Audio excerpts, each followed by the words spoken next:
Hi, my name's Kelly Pollock. In 2018, I lost my sister Kathy Menzia to pancreatic cancer. For about 18 months, she was suffering very, very bad back pain, indigestion, wasn't sleeping well, and just wasn't feeling right.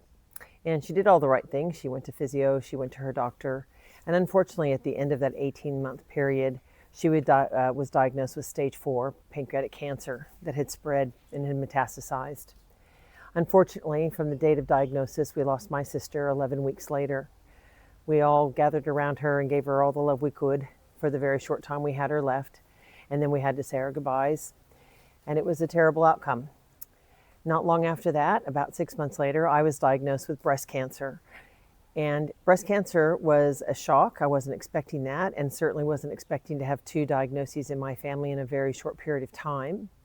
But as I went through my multiple surgeries and my treatment and talked to my doctors and my medical team, I realized that I had a very high success rate ahead of me. I was able to hang on to some hope and know that my treatments and my surgeries were all leading me down a path to a survival rate that was in my favor. And during that time, after probably suffering a little bit of survivor guilt, I realized that, I had to make the most of that. My sister didn't get that chance. Kathy didn't get the chance to have a chance to fight. So she wasn't able to have a surgery, or she did have a couple of chemo sessions that were brutal and terrible. But other than that, there was no hope there.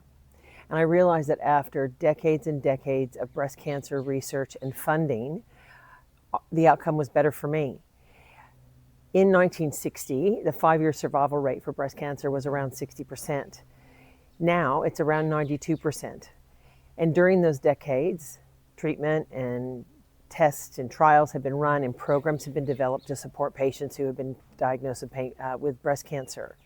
Now, pancreatic cancer was a very uncommon cancer, and really in 1960 it was hard to even determine a survival rate.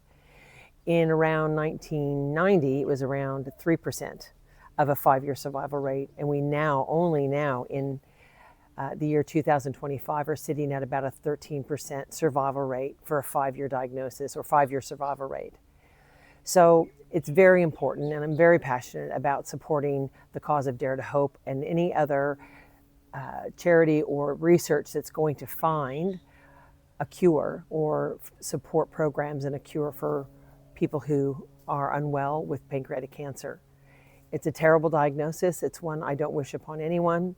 You can only have certain procedures or chemotherapy or surgeries for certain stages of pancreatic cancer.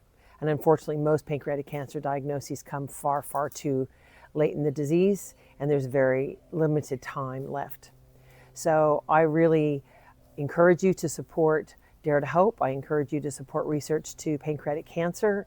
And your time, your volunteer efforts are very much welcome, because together it's our hope that we can continue to find some hope for those who get diagnosed with pancreatic cancer. Thanks so much for volunteering.